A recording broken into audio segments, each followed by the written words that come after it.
Hello everyone. आप सभी का फिर से स्वागत है। ये एनसीईआरटी हिस्ट्री का डिस्कशन है। हम लोग वर्ल्ड हिस्ट्री को डिस्कस करें, जिसमें आज का टॉपिक है धर्म सुधार आंदोलन। ये अध्याय 50 है। तो चलिए स्टार्ट करते हैं। देखिए, धर्म सुधार आंदोलन शब्द यूरोप के इतिहास में पुनर्जागरण के उत्तरकाल में हुए दो प्रमुख परिवर्तनों के लिए प्रयुक्त होता है। इनमें प्रथम था प्रोटेस्टेंट धर्म सुधार। इसके कारण ईसाई धर्म में मतभेद पैदा हुआ। अनेक देश रोमन कैथोलिक चर्च से अलग हो गए और उन देशों में समानतः राष्ट्रीय स्तर पर पृथक चर्चों की स्थापना हुई।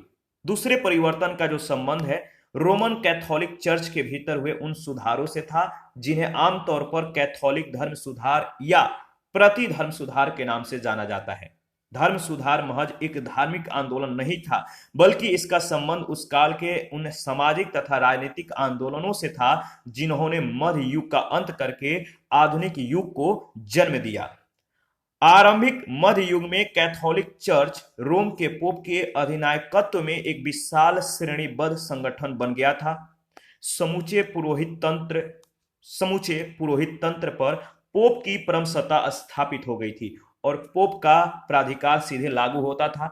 पोप की उस स्थिति को प्रायः पोप के राजतंत्र के नाम से जाना जाता है। कम से कम साल में एक बार पुरोहित के सामने मौखिक रूप से अपना पाप स्वीकार करना और उसके लिए दिए गए दंड को भोगना प्रत्येक व्यक्ति के लिए अपरिहार्य बना दिया गया। विरोध करने वाले को धर्म से बहिष्कृत कर दिया जाता था। चर्च के धर्म सिद्धांत को एक ऐसे साधन के रूप में परिभाषित किया गया जिससे दैवीय कृपा मनुष्य को प्राप्त हो जाती है।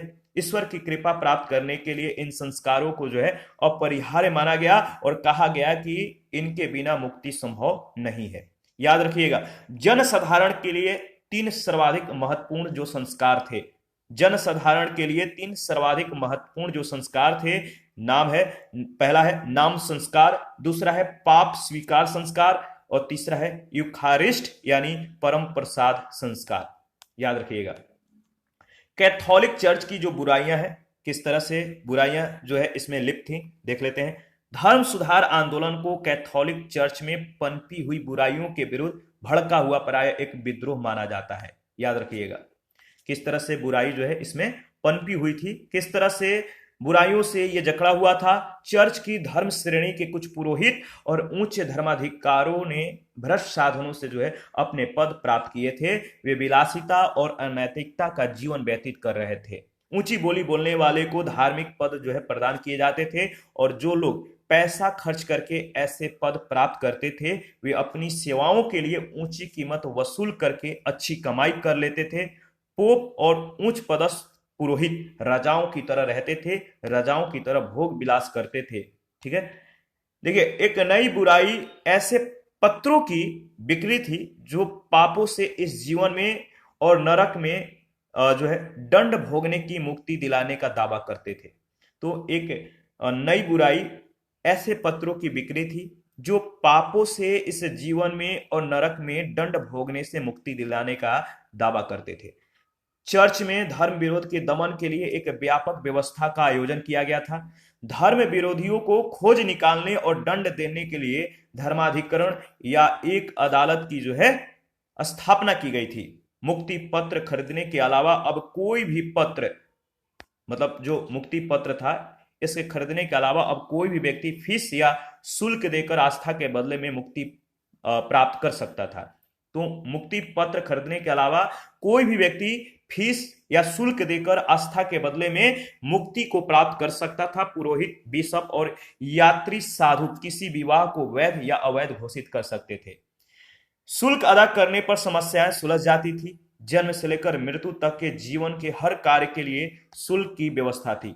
आत्मा की शांति के लिए शुल्क की व्यवस्था थी और बहुत पहले मर चुके लोगों की आत्मा की शांति के लिए भी शुल्क या कर की व्यवस्था की गई थी। चर्च के विरुद्ध विद्रोह देख लेते हैं। देखिए, 14वीं सदी से चर्च के कुछ धर्म सिद्धांतों का विरोध और बुराइयों के विरुद्ध विद्रोह आरंभ हुआ।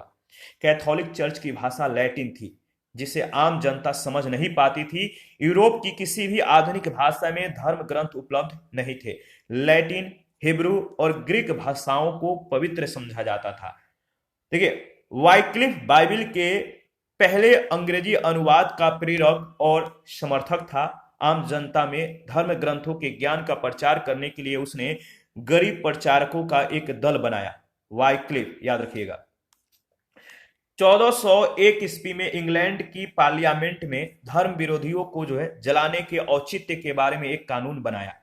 वाइक्लिफ के देहांत के 34 साल बाद उस पर धर्म विरोधी होने का आरोप लगाया गया। उसकी कब्र में से उसकी हड्डियां खोदकर निकाली गई, उन्हें जलाया गया और उनकी राख को नदी में फेंक दिया गया।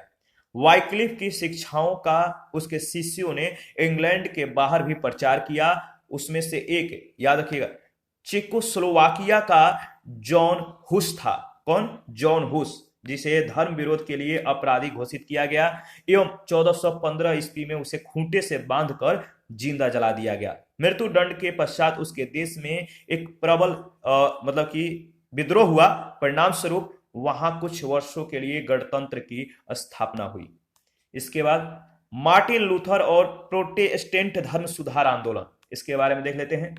देखिए, प्रोटेस्टेंट क्रांति का आरंभ 1517 ईस्वी में उस समय मानी जाती है जब सेंट ऑगस्ट इन के धर्म संप्रदाय के साधु मार्टिन लूथर ने मुक्ति पत्रों पर हमला करने वाले अपने 95 प्रतिपादनों या कथनों को जर्मनी के विटेनबर्ग में एक गिरजाघर के दरवाजे पर कील ठोकर टांग दिया। उन लोगों को चुनौती दी कि वे उनके उन प्रतिपादों पर उससे बहस करें। उसने इनकी प्रतिलिपियां कई नगरों में अपने मित्रों के पास भेजी। ठीक है, याद रखिएगा। 1520 ईस्वी में पोप ने उसे आदेश दिया कि 60 दिनों के अंदर अपने मतों को वापस लेकर क्षमा मांगे या धर्म विरोधी होने का दंड भुगते। पोप के आदेश को उसने खुलेआम जनता के सामने जला डाला। इस पूरे दौर में सक्सोनी के शासक ने, जो उसका मित्र था, उसे संरक्षण प्रदान किया। सक्सोनी कि जो शासक था उसका संरक्षण प्रदान किया। जर्मनी के कई शासक चर्च के विरोधी थे, इसीलिए जब मार्टिन लूथर को धर्म से निष्कासित कर दिया गया तो उसे कोई नुकसान नहीं पहुंचा। उसने चर्च की सेवाओं के लिए जर्मन भाषा के उपयोग को प्रारंभ किया। मठों की व्यवस्था को समाप्त कर दिया। पुरोहितों को विवाह करने का अधिकार दिया। पृथ्वी पर ईश्वर के प्रतिनिधि के रूप में पुरोहितों को प्राप्त अधिकार समाप्त कर दिया।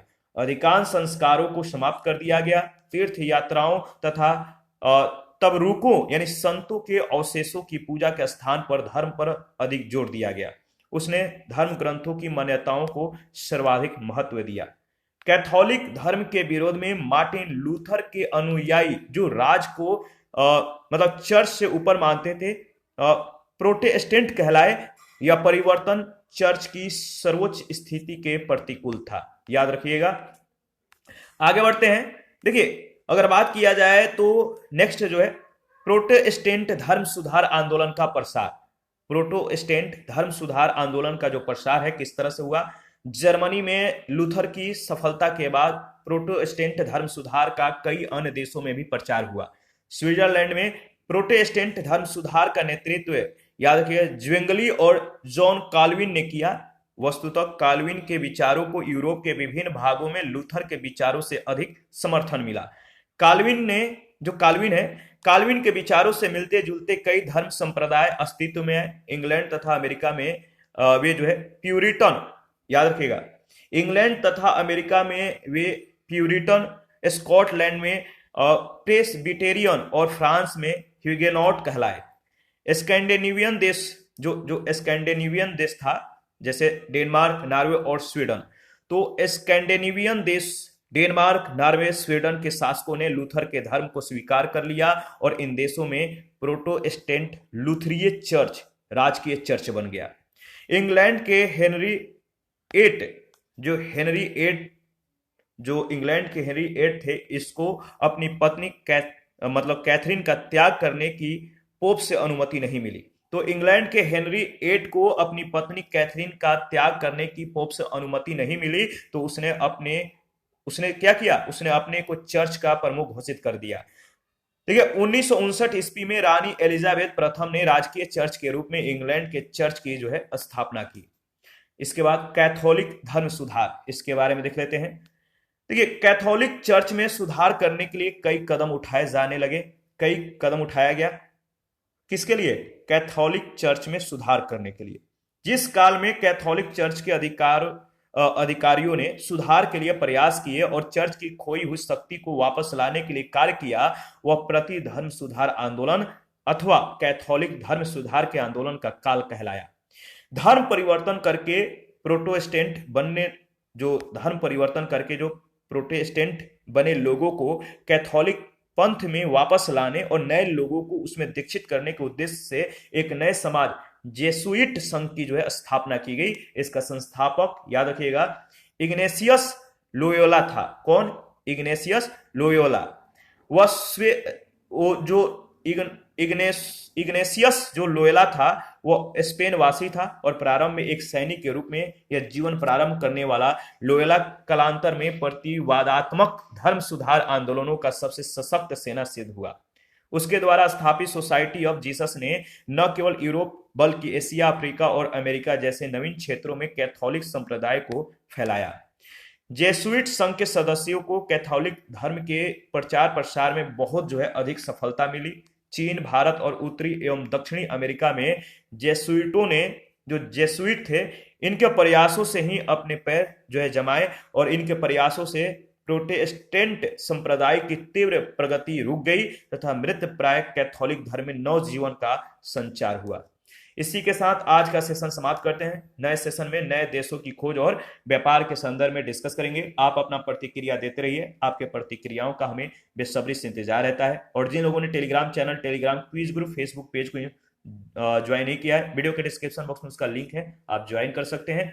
और जिन लोगों को पीडीएफ चाहिए कमेंट कर सकते हैं या Telegram channel, Telegram quiz group या चैनल के कम्युनिटी बॉक्स में जाइए, वहां पे इसके रिगार्डिंग में इंफॉर्मेशन को जो है अपडेट कर दिया गया है। तो मिलते हैं नेक्स्ट सेशन में। अभी के लिए इतना ही।